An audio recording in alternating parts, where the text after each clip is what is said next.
Good afternoon.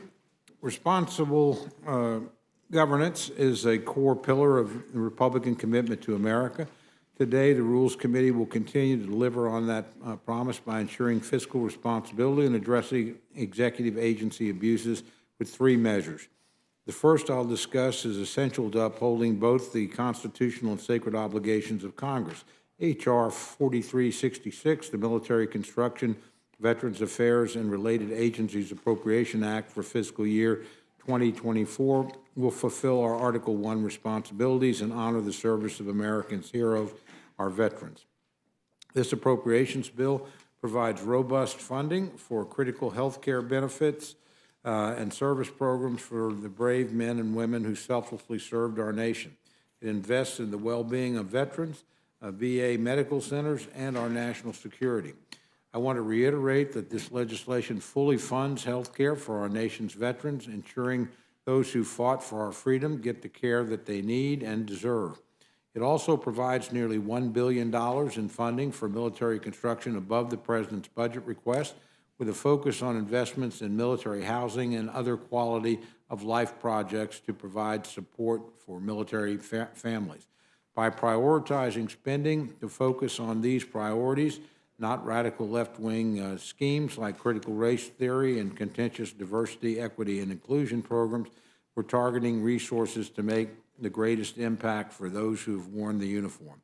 Targeted investments are crucial to our constrained fiscal environment. As a member of this committee and an appropriator, our mounting debts and deficits are of great alarm. It's a concern that has only grown as the Biden administration has pushed an agenda of wild and out-of-control spending. Democrat-led partisan spending bills have resulted in our nation racking up multi-trillion-dollar deficits in both 2021 and 2022. Those numbers might be hard for most to conceptualize, but the results are not. Every American has felt the impact of the worst inflationary crisis in 40 years and a federal debt that continues to spiral out of control.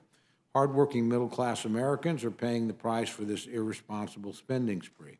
It's exactly why the bill before us eliminates wasteful spending without sacrificing the needs of our veterans and military. With H.R. 4366, are both delivering for our heroes and charting a responsible fiscal path forward.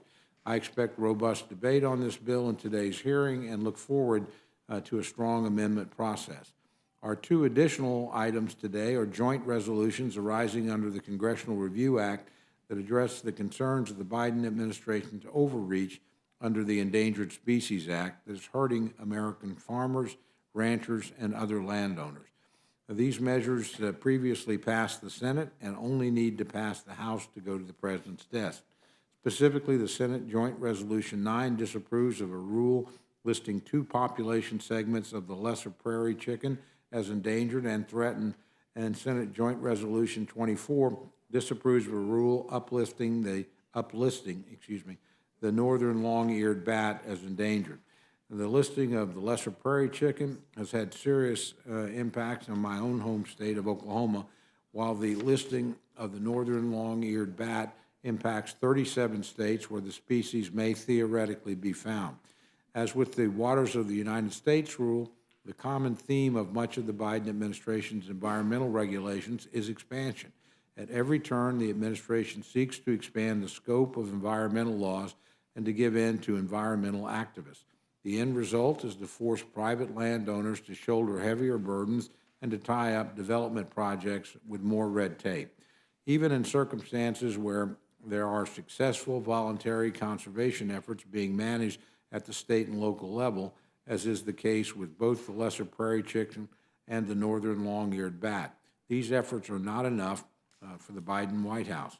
Rather than improving heavy-handed, one-size-fits-all requirements from Washington, we would be better served to allow successful conservation efforts to continue. Passage of these two resolutions will do just that. I now yield to my good friend, our distinguished ranking member, Mr. McGovern, for any remarks he wishes to make.